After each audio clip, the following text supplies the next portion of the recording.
At AMID, we know that recovery is not linear. So many people feel shame, hopelessness, or even failure when relapse happens. But the truth is that relapse does not erase progress, growth, or the work someone has already done. So today, Shannon and I will be talking about having an honest conversation about relapse and how it can feel, and how we can reframe it, and how we can find healing and still exist even with those setbacks. Hi, everyone. Thank you, Caitlin. My name is Shannon, and I'm really happy to be here today to talk about what can be a really tough subject and acknowledging that recovery is definitely a work in progress and not something that we get to, take the express train to for our destination. There are a lot of stops along the way, and relapse can feel discouraging. It can feel like the train's broken down. But Caitlin and I hope that today, with our conversation with you all and with each other, and in a place that we hope feels safe and inclusive, we can walk away with perhaps maybe a little lighter feeling of how this journey can feel in our bodies through our yoga practice, which we'll cover in the second half of our hour. But really looking forward to having everyone feel free to contribute. I am recording this, and it's just Caitlin and myself who will be on this screen. But if you do unmute yourselves, then I hope you're okay with your voices being recorded. But we do want to make sure that you all feel that it's a space for you all to participate. And we're really grateful that you showed up, not just for us, but for yourselves. So thank you all so much. Yeah. One of the hardest things I think about relapse is the emotional weight attached to it. People often feel like I failed, or I should have known better by now. I Mm. ruined my recovery, or I'm back to square one.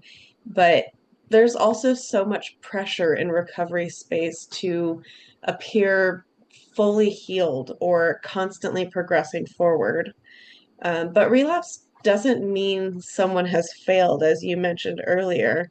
It often means that we're human, or we're overwhelmed, or we're unsupported, struggling or coping the only way that we know how in that moment. And so I just feel like it's really hard in that gray space that we talked about earlier. Boy, there is a lot of gray. Um, Feel free, anyone, if you want to jump in, if you want to share where you're from on the chat. Maybe if there's a question you want us to bring up. We want to make this a discussion and an opportunity to share. I know that relapse can kind of sneak up on us. Like we might feel like we're doing okay, and then, oh, we might turn down an invitation to go do something with a friend because we're just not feeling it. Or big transitions in life can kind of maybe act as a little bit of a like, wow, how am I going to cope through this?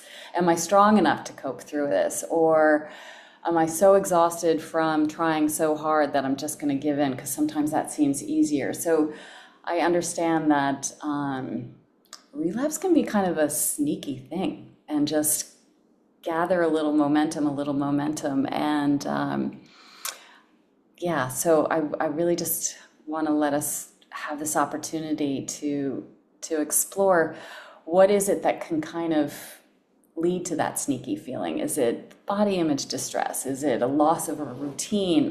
Like I said, if you're making a life transition, is change throwing you off kilter? So kind of if we reframe it and think about like, this is actually my nervous system saying, oh wow, I'm having a tough time adjusting to all these little sneaky things. Yeah, I just wanted to see if you all had any sort of experience in that, just what comes up for you. Yeah, we did see And something in the chat. Yeah, thank you all again for sharing. I love it. recently I've heard some people call it learning points in recovery instead, which I think is quite a supportive way of looking at it. Absolutely.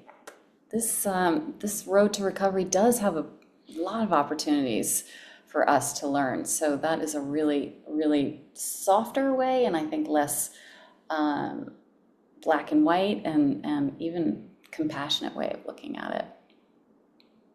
Yeah, I love that. I think it really is a learning point. Um, and they always say that recovery is not linear. It is definitely ups and downs, but you're still always moving forward.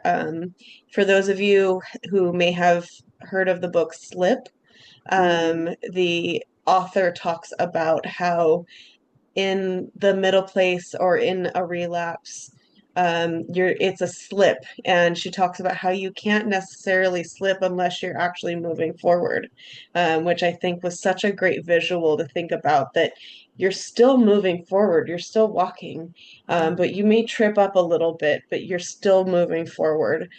So I love that. yeah, I really like that too, Caitlin.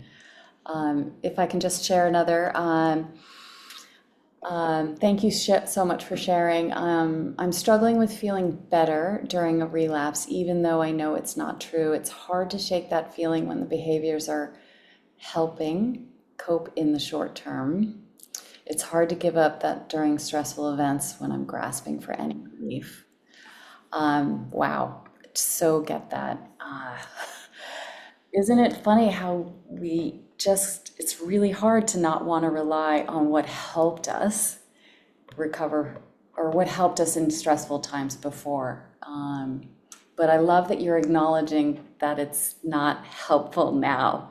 I love that you are recognizing the fact that it might not be the healthiest choice. So thank you. That's a huge step. Huge. Yeah. Yeah, thank you. Someone said thank you again for the visual of the slip. Yeah. I think something that's important to think about too when you're talking about behaviors that were helping cope in the short term is that they were something that were just trying to help. It was something that you could find in the moment to help, that made you feel safe or made you feel like you had that control.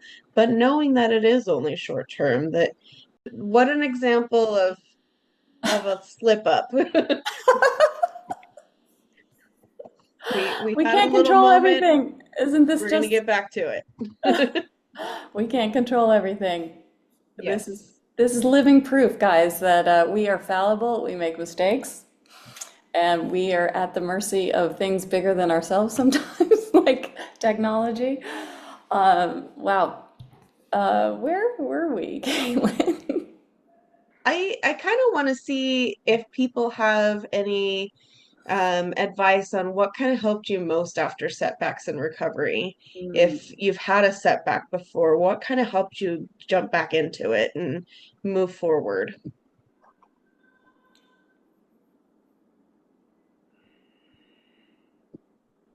And feel free to answer in the chat, or you are more than welcome to unmute yourself and talk as well.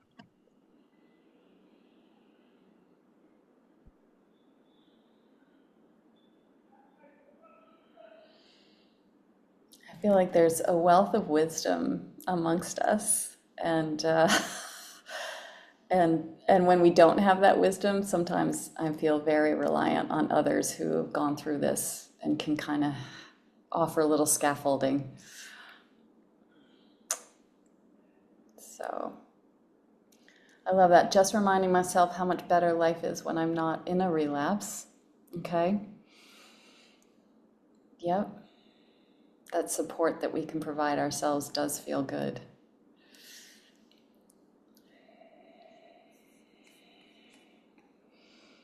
See, we said I focused on taking care of my bunny that lost his partner.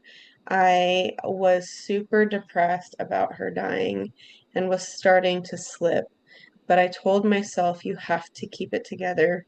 Your remaining bunny literally needs you. So yeah, finding others that need you, and finding, whether that's in a pet, or if you have children, or a spouse or a friend or whoever it may be, knowing that other people are there and they need you to be well and to continue to thrive. I think that's great.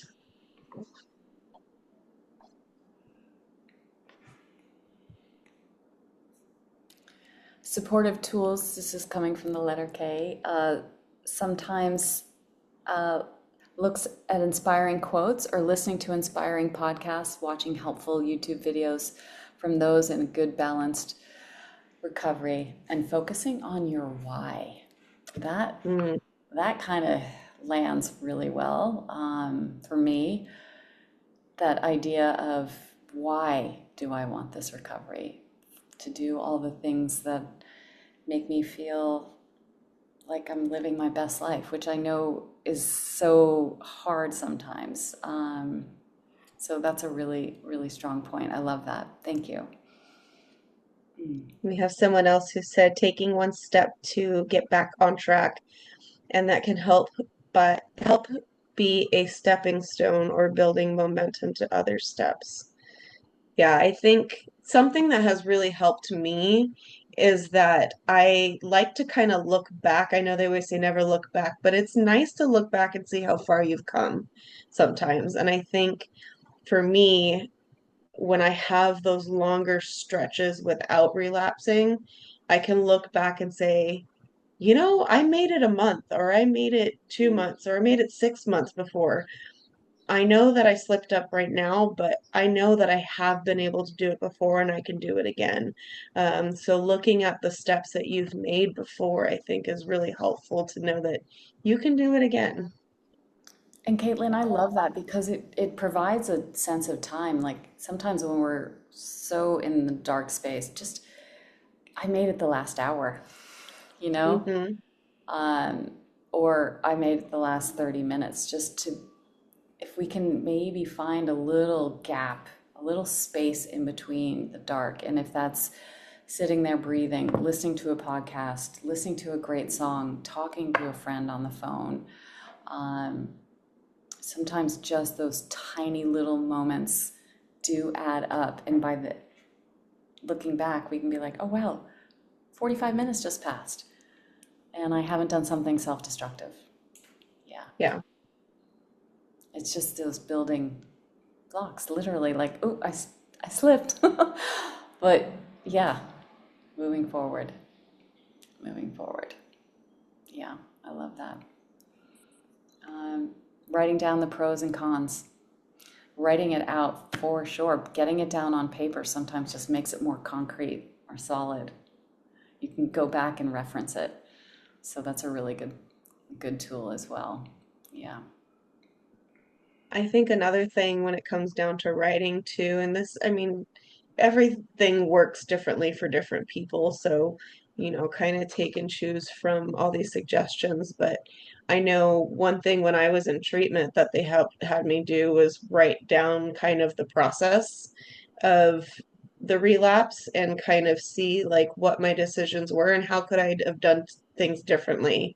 So that way I know next time, oh, this was something that was a trigger for me. So now I know that that's a trigger and I should, use a coping skill or I should do something differently next time. So sometimes being able to really write out the process and to be able to write it all down and think through it is really helpful to kind of see what was going on in your brain and figure out how could we do something differently next time. Yeah. Yeah. Hmm. Yeah, I think about a lot of when I'm actually in the kind of behavior, if something is making me feel really down about myself, is that behavior I know isn't going to make me feel good in an hour. So why am I doing it? Why am I Yeah. doing that behavior that's going to make me feel so much worse? So it's that idea that just that little moment of pause, like I said, just those minute by minutes. Yeah. Yeah. Mm. I think Welcome. we're kind of talking a little bit about some self-compassion right now, and being able to give yourself some of that in these moments. What are some self-compassion things that you guys do, or what does self-compassion look like for you during this time?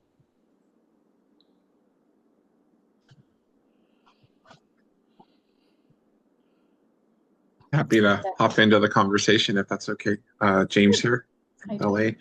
Um, yeah, self-compassion's been a really important part of my recovery journey, and definitely giving myself grace and recognizing that it's okay for me to have limitations to my capacity. Um, and so it might look like for me just pulling over to the metaphorical side of the road and taking some deep breaths and grounding myself and recognizing that I don't need to place upon myself the expectation that I'm going to get everything done on my to-do list every day, that it's okay to say, this is enough for this moment, and that that's good enough. And I don't need to judge myself or be critical of myself if what I can get done today doesn't look like what I got done in this moment, like what I have the capacity for. So really just pausing and just assessing, like, is this enough for right now to support what I need for my well-being, whether it's emotionally or mentally, etc. Thank you, James, for sharing. That was some really good points. I love that pulling, that metaphorical pulling over, because life can move fast and come at us when we might not be ready for it. And I love how taking some deep breaths. We will get into some yoga and get into some deep breathing later, but really a lot of self-awareness there, and equally a lot of compassion that you just shared. So thank you so much.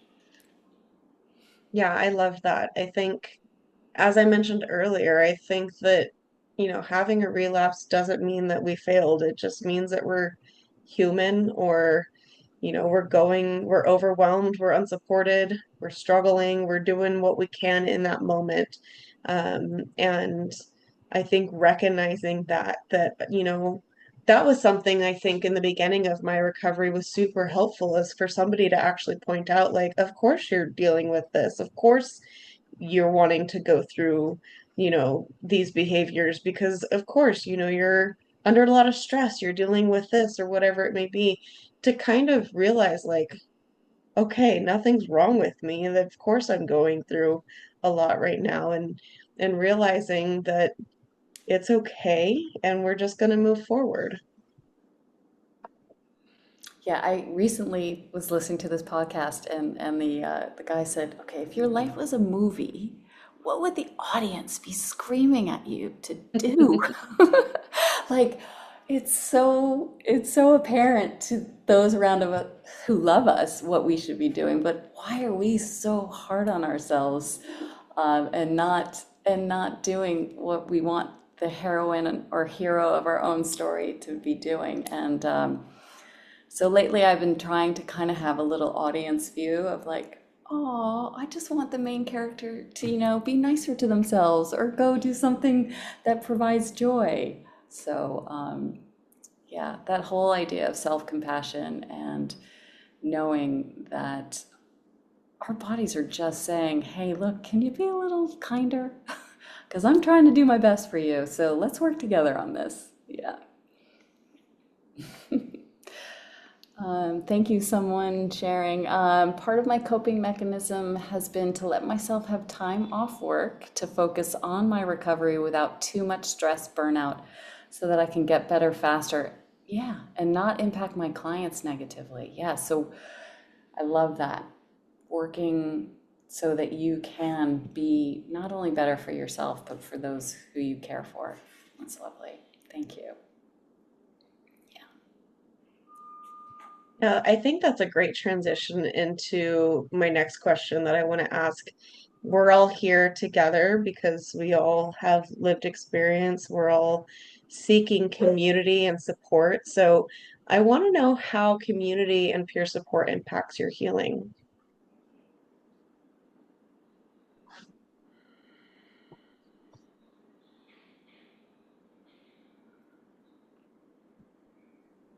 Well, for me, if it's okay to pop in again, Of course. I went through a difficult period of relapse a few years ago. And I think one of the key things that was instrumental in helping me start to reconnect with a recovery mindset was finding communities like this one, virtual support groups, to know that I wasn't alone and I wasn't a failure because I went through a relapse, or was going through a relapse. So I needed to just be able to be among people who got it, who could bear witness to the difficulty and the pain that comes with being in a period of relapse, and who could help offer some inspiration and some hope and some grounding. The waters of all that felt very turbulent, and being able to have sort of the life preserver that you get from being in a safe community space where you can share, without fear of judgment or being thought of as less than or something like that was so critical. And that helped give me a different type of breathing room and some space to begin forgiving myself, to recognize that like recovery is not about knowing all the answers all the time, because you're never going to. There will always be some other curveball, some other nuance that comes up that is a challenge, right? And what I often like to say to others in support groups is that I think that the measure of recovery is not about avoiding triggers and things that are kind of throw us off course or whatnot. It's how I show up for myself, how I respond to those situations, and developing better adaptability and better compassion. Self compassion is a big part of that for me, because sometimes situations aren't planned for. I don't invite them in, and yet they happen anyways, and they can be so upsetting and really just shake parts of our foundation of our recovery journey. So again, starting then we've all heard that stop method, right? Stop, take a breath, observe, proceed. So a lot of that, I think, as a way of giving myself grace too, is like really don't jump right into intellectualizing and problem solving, which is often what I is my pattern, right? But take some time to really feel what's going on. There's something that I've really become more clear to me in the last year or two is that urges towards behaviors don't need to be something I feel angry about or adversarial towards the way I used to in the past. They're happening because a part of me is trying to communicate that there's something going on. There's some set of emotions or worries or fears or whatever that are knocking on the door and saying, "Hey, James, I need some attention. I need some more compassion. I need some more support."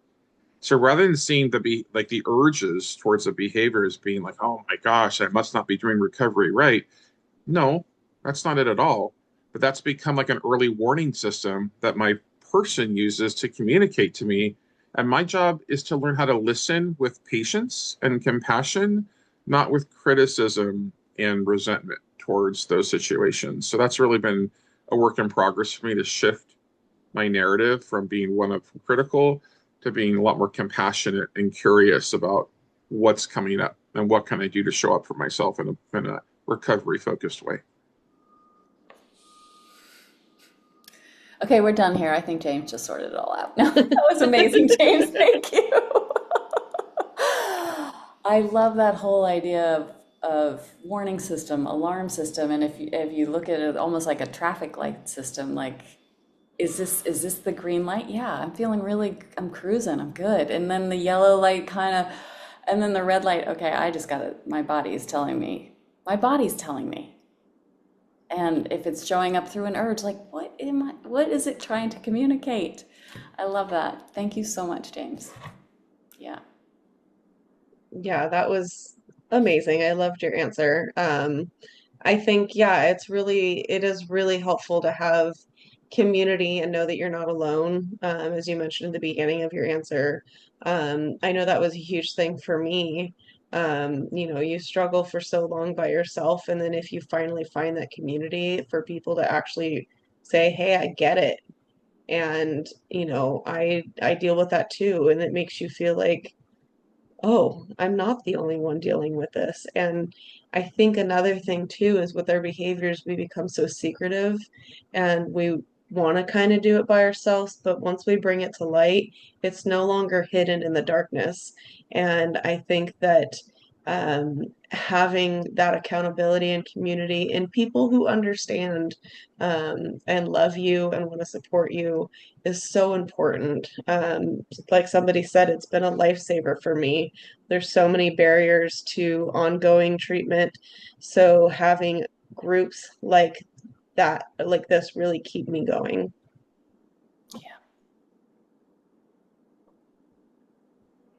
Bringing it out, talking about it, you're right. It helps ease the self-loathing and it just destigmatizes it. So I love this.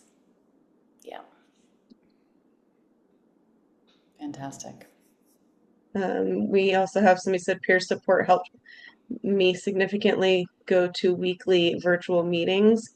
I think, yeah, there's a lot out there. I know Anid, the group that I'm representing today, we have tons and tons of peer-led support groups that are free, and being able to talk with other people who understand you and get you and have that lived experience is so important. Somebody else says that sometimes peer support is the difference between prevention and relapse. I love that. um, it it is. It can really help break that up for you and become a prevention rather than that relapse. This can feel so isolating at times, and organizations like Anna with Eat, Breathe, Thrive, we often run 4-week courses or 7-week courses. So you're in a cohort week after week, and that builds community and support. So we really want to provide these resources so that people don't feel alone and they do feel supported. Yeah. And Caitlin, I just want to echo what you said that the eating disorder, in my experience, wants secrecy, right? It wants me to keep silent, to suffer in silence, because then it has a much greater chance to get me to internalize so much guilt and shame, and that I created this, I'm the problem, you know. And so it resonates with me a lot, the power that we gain from having safe spaces to just be open and say, this is what's coming up for me. This is what I'm struggling with. And to have then others validate that, like, I'm not alone in that. I'm not so special in that respect. But that's really what the eating disorder wants me to think. I'm sure others can relate too. Oh, I'm the only one who has this particular set of challenges, so that I feel completely isolated, like up on a mountain somewhere. Mm-hmm. Not true. And the sooner that I can be in safe spaces to debunk these false narratives, the sooner I can start to get some freedom and like break free of some of the shackles that I call it the ed voice, right, likes to create. So I love that you brought that up. Thank you for touching on that. Um, I love that you brought that up too. Just if I can jump in, I went to my high school reunion, and it's been a long time, 40 years ago. And I was talking with some of the girls and just saying the work that I do now with Eat, Breathe, Thrive and eating disorder recovery. I kid you not, 5 out of the girls that I talked to, 10, 40 years ago, we were all going through the same thing, but we didn't know it. And how incredibly isolating it was. We thought we were the only ones, the tender age 15, 16, 17, going through this. And we're looking at one another being like, now most of us are mothers, or just like wish we could have wrapped ourselves around each other and found that support. Granted, that might have been a generational thing that you didn't talk about that kind of stuff. So I'm really, really happy that people are feeling that they can talk about this and not have it hide in the shadows, because that's how it grows. So let's get this out in the open and crack our hearts open, right? And crack this open. So, yeah. Mm. Yeah, thank you for sharing that. I've had similar experiences with feeling so much shame to talk about it, but once I finally opened up about it, having so many people go, "Oh my gosh, I dealt with that too," or for years I dealt with similar things, and just to realize that it's way more common than we Yeah. may realize. And there's a lot of people struggling. So the more we can talk about it, the more we can bring our own lived experiences out there and show the support to others, I think will make a difference for sure. Yeah. Yeah, thank you. Totally. I'm just reading the chat. Someone else sharing that didn't talk about it at school in 2000s and how that was incredibly isolating. Yeah. Um, is it time for a little movement? Is it time for a little, or do we have another thing we want to talk about? Caitlin, what do you think? I want to leave it up to everybody else. Did anybody else have any questions or anything that you really wish we would have touched on that we didn't? I hope that everybody found this um, supporting and that you found some help in this. James? I think just one quick question before we move into some movement is I'd love to hear from the two of you as to how like Eat, Breathe, Thrive is using what they offer. For Mhm. something like me, healing my relationship with movement continues to be a big part of my recovery journey. I would love to hear your thoughts on how what Eat, Breathe, Thrive offers can be a pathway towards that, to feeling safer in my body, more present in my body. And in particular, I just a little bit of vulnerability as a person in a different body type from most. There's been a lot of societal messaging for my body type that like movement is something designed to fix or change my body type rather than to support and nurture it as it is. And that historically has been something that my ed has used to kind of make me feel adverse towards movement at times or unsafe towards it because it's like, oh, you're having to do that because it's almost like a doctor's prescribed it to me as medication rather than as meditation in a way, right? So I'd love to hear your thoughts on how we can heal our relationship with movement so that it feels safer and more nurturing of our bodies and not something being used to change or modify. Thank you. If I can jump in first, Caitlin, is that okay? Thank you, James. That's some really, really good points. And yoga is a double-edged sword, let's be honest. Um, it is not a be-all, end-all, fix-all. Um, with Eat, Breathe, Thrive, and with my own teaching experience, I come from a trauma-sensitive background for my training. And one of the key healing principles for Eat, Breathe, Thrive is embodiment. So that idea of attunement to what your body is communicating, and if that is through a shape, is that if that is through breath, if that is through sitting or lying still, we don't even have to call it yoga. Like it's just this open dialogue that we're trying to establish with our bodies that has been unfortunately shut down, disassociated through our eating disorder for, I don't know, for the length of however long we've been suffering. And so if movement, if breathing, if being with our bodies in a way that helps support building that communication lines, then that's what we're trying to accomplish here. What is my body trying to communicate? Not what does my brain tell me I think my body should be doing. I just want to piggyback off of that too. Not from the standpoint of either of the organizations. I'm actually a fitness instructor outside of that. And something that I love, I'm in a larger body and I love to be able to represent and show people that it doesn't matter what size, shape, or level of fitness you're in, that you are welcome and capable of being here. And something that I really like to think about is instead of thinking about what your body should do, like Shannon had mentioned, think about what your body can do. And, a lot of times we think about like, oh, I don't run fast enough. I can't lift heavy enough. But think about, I can run.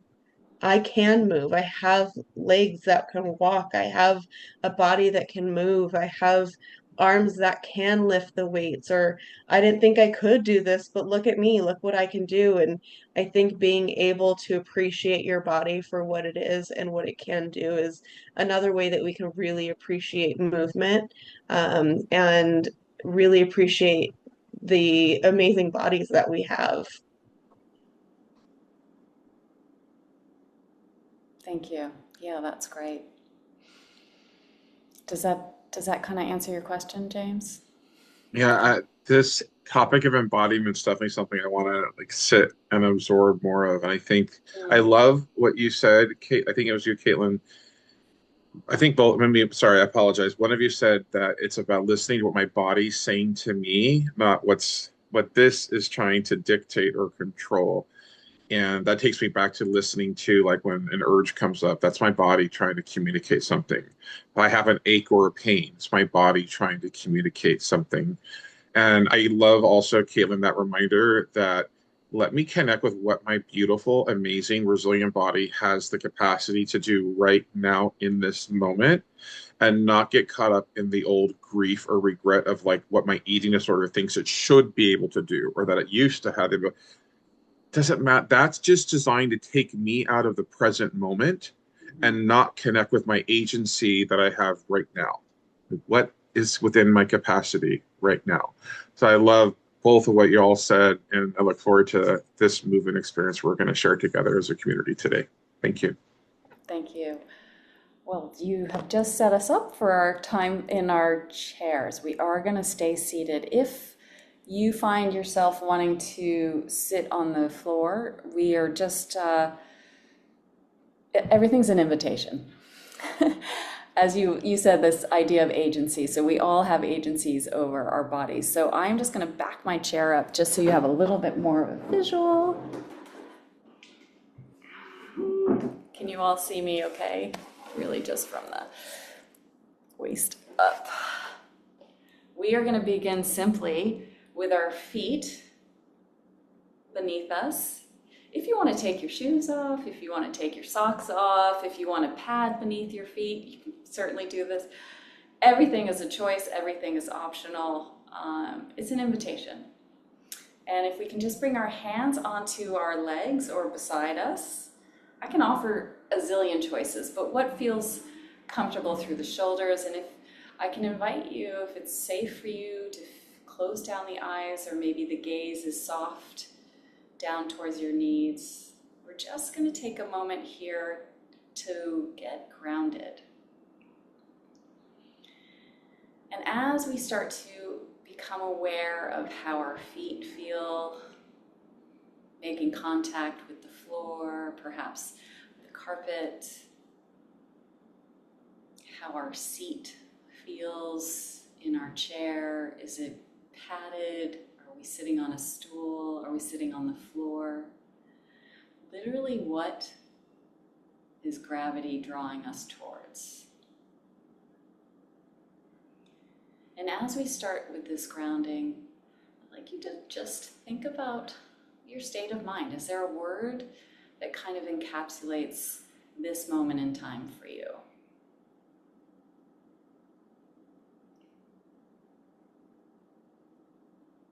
And finding this heaviness through our seat, through our feet.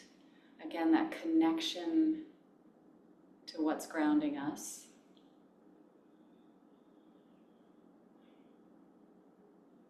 Maybe becoming aware if your eyes are closed, if there's a color behind your eyelids. Maybe you're noticing the temperature in the room. Perhaps there's some sounds either inside your room or outside your room that you're aware of.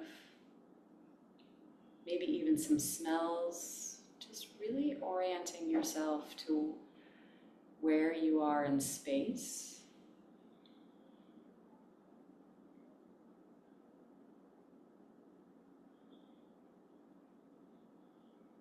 Coming coming back to that word. Maybe just thinking about a moment that last made you smile, something that can maybe help turn up the corners of your mouth, soften through the jaw, through the face, through the brow.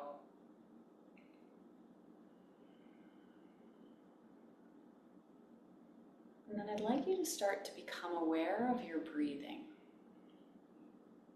How does that breath feel as you draw it in through your nose?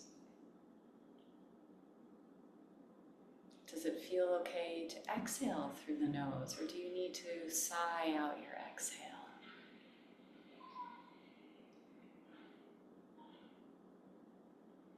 Is there an opportunity to feel a texture of the breath? Maybe an expanse through the lungs as you fill up. Maybe a softening of the shoulders again through the jaw, through the brow as you exhale.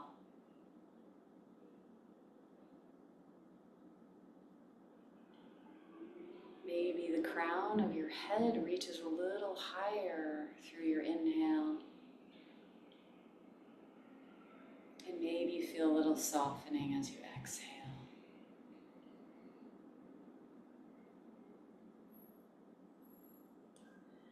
We're going to add some gentle movement here.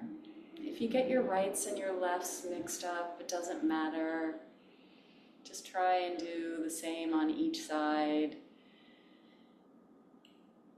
But as we approach shapes through our body, this is an invitation to get curious. Does the breath help inform you of what's happening?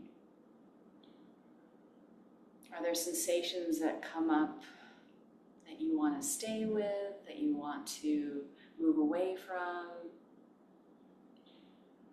Not trying to fix or solve or change, just simply noticing. So we'll begin by taking our right hand to our right shoulder and a gentle turn of the head, keeping the chin even if we can to our right shoulder. And then as we exhale, we're turning our head towards our left shoulder. And then the chin can duck towards the left shoulder, and we kind of side bend to the left, getting a little shorter sided on our left side waist. And then curling into ourselves, the right hand is going to slide down to the right knee, keeping the chin tucked. And then we lengthen our spine, we lengthen the head up towards the ceiling again, and come to stack our hips over, our shoulders over our hips. Breathing here. We're going to take our left hand to our right shoulder and a gentle twist of the chin towards the left shoulder. Exhale, bring the head back through center, chin over towards the right shoulder. And again, that kind of dipping into our right side waist, the chin tucks. And it's like a little scooping action as the left hand comes down to the left leg, the chin stays tucked. And then we slowly lengthen and uncurl the spine, crown reaching. To breathing here. We're going to again take our right hand to our right shoulder, to our left shoulder, turn the head towards the right. We exhale, turn the chin towards the left shoulder. Scoop on in as we side bend to the left, drawing our chin towards our chest, and then release the hand. Find a length through the spine, head stacks over the shoulders, breathe. Left hand to right shoulder, chin turns towards the left. It comes through center towards the right. And dipping into our side bend, curling the chin in towards the chest. Release the left hand, and the spine lengthens. The crown of the head reaches towards the ceiling. We drop the shoulders, we breathe. If you'd like to open up your eyes or keep them soft or even closed, we're going to send our arms up so that they're in line with our shoulders. Nice. We're going to bend up through both elbows. And just mindful of how this feels through the chest, through the shoulders. If it's okay to bring the arms to a cactus shape or a little goalpost. We're going to breathe here. And then we're going to gently twist towards the left, keeping the elbows, if we can, in line with the shoulders. If that's too much, you can bring them closer. And then without moving any further, take a big breath in. Does it feel sticky through the upper back? Can you take an exhale? And just appreciating where the stickiness comes from. How does that feel through the body? Does the breath help us accept the stickiness? Does it help us resist the stickiness? Can we soften into that stickiness? We'll come back through center, breathing in. Let's roll those shoulders up, back, and down, and give the arms a little bit of a rest. Again, we can bring the hands to the knees and just take a little roll through the shoulders one way, and then maybe the other way. And we'll take that to the second side, beginning with the arms reaching out long as if we're trying to embrace someone or beckon them. And bending up through both elbows, we take that little cactus shape.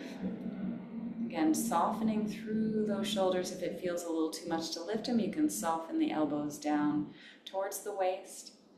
Breathe in here, and it's a gentle twist towards the right. And notice what you notice with this side. An opportunity to listen differently. Breathing into this dense area of our upper back. It can be a big source of tension. Maybe our day-to-day means we're on our laptops, we're driving, maybe we're pushing a cart. Just taking time to acknowledge that sometimes we're in a little tight situation, and how can we breathe through it? Nice. One more inhale here, maybe a little pause to acknowledge that fullness of breath. And then we use the exhale to de-revolve, to let go, bringing those arms once again alongside our legs. How about a little idea of seated cat-cow? So we can tuck the chin in towards the chest, drop the head. And then we can keep our arms straight. Maybe it helps us with the hands on the knees to pull ourselves almost through the framework of our shoulders. The chin can lift if that's okay for your neck. And without being prescriptive, my breath cueing might be longer or shorter than what feels good in your body. Maybe this articulation through the spine feels juicy. Maybe it feels a little tough. Where can you find a little compassion for how your spine is providing movement for you today? Maybe different tomorrow. It may even be different later today. Really nice. We'll come back to a neutral stack spine. And then I just like to get into the legs just a little. So if it's okay, maybe float the legs up off and give a little wiggle wiggle. We have been seated for a little while, so permission to stand up and find any sort of movement if that feels like it's supportive for you. But I'd like to explore that idea of that stickiness behavior. And I know for me, I can get quite sticky in my hips. So if it's available to cross the left foot on top of the right leg, so making a figure 4, if that's too much through that left side knee, you could cross through the ankles. So options here to take that knee or that ankle on top of the knee. And then we're just going to hold onto our foot, hold onto our knee. And that idea of cat-cow here, breathing in, maybe a little lengthening of our spine, and then curling back in as we exhale. Next time when we come forward through a lengthened spine, is there an opportunity to pour our torso a little over towards that front left shin? And is there a sticking point there? I know I'm feeling a lot of sensation through my outer left hip. Is this something you want to acknowledge? Is there a tightening through the jaw? Does the breath help you soften into this area that can traditionally get a little tight? And just noticing what you notice. Maybe a little point and flex through that left foot. That oftentimes changes the sensation for me. Maybe a little roll through the ankle. Again, just this opportunity to tap into what the body is communicating. Staying with those lengthened inhales and exhales. And then coming upwards with the torso, sliding that left leg off of that right knee or uncrossing the ankles. And again, a little shake through the legs.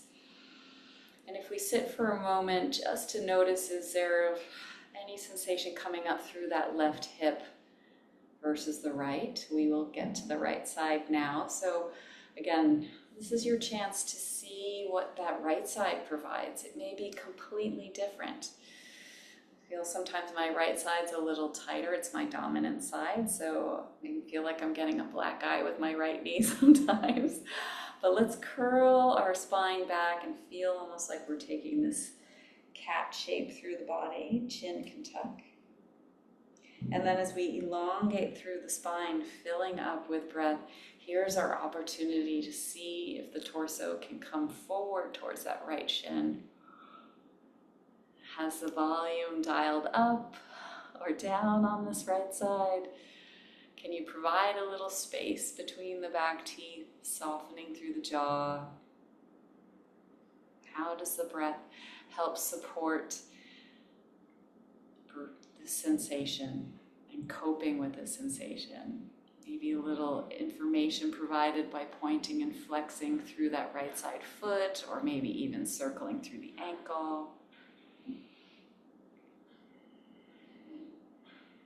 Again, does that exhale help you soften into the gray, the dense area of this outer right hip?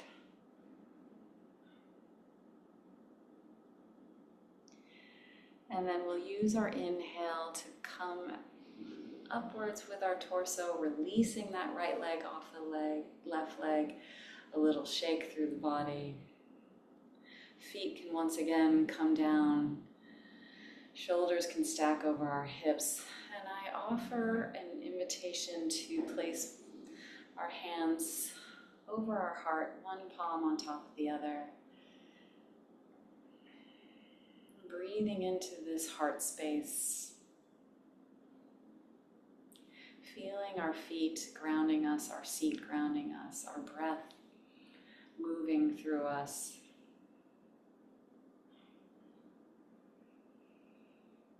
Maybe drawing on that thought that helped bring a little smile to our face. Maybe the word that we began has shifted.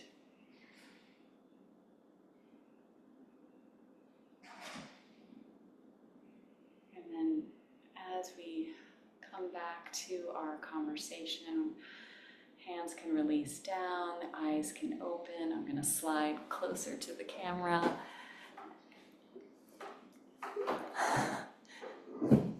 Just get an idea of how that felt through your bodies. We're have a few more moments just to kind of round up our discussion. If there's something that came up for you that you'd like to share, Caitlin and I are so happy to have you all join in the chat or come off mute.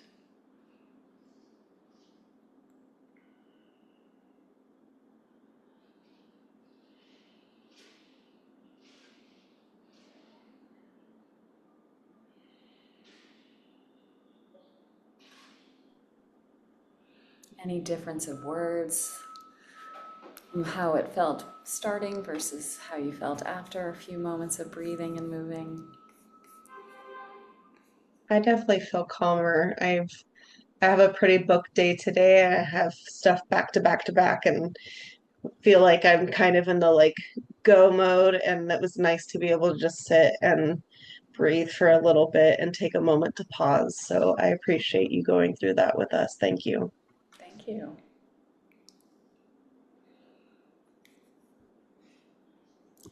Yes, thank you for this chat. It's nice. It's funny how we need encouragement to slow down.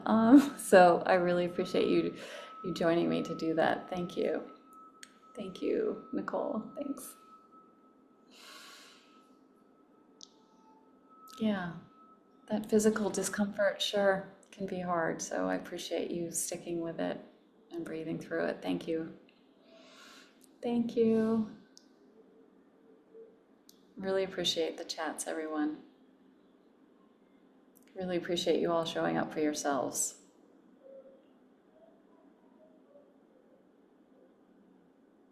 Yeah, it was amazing. I really appreciate y'all creating this space for us today. Just having that time to say, I matter enough to slow down and just connect with breath was so healing and lovely. And this is my first time experiencing what Eat, Breathe, Thrive offers. I really do want to enroll in one of your programs, and this is a nice teaser, nice taste of what it can feel like. So thank you That's all. really nice to hear, James. Welcome anytime. We offer them quite a few times throughout the month, so have a look around. Yeah, really hope to see you someday soon. Yeah, thank you, everyone. Caitlin, it was such a pleasure to do this with you. I really like holding space for everyone because this matters and you all matter. It's such an honor and Yes. privilege. Yes, I love what you said, James, that you matter enough to be able to take a pause and to appreciate yourself. I think that was very well said. Yeah. Yeah, James, I can put a link to all the events coming up if you like, no problem. And then just want to throw that out there too, as I mentioned earlier, ANAD, ANAD, we have free groups for everyone who is, anybody is welcome. We have general groups, but we also have specific groups. So we have groups for older adults, groups for people with chronic illnesses. We've got groups for um, even the support. We have an RFID group. We've got all sorts of groups. So, and they're completely free and they're peer led with people with lived experiences. So I encourage you to check that out as well. Yeah, lots of resources. You're not alone, and just want to be here to help.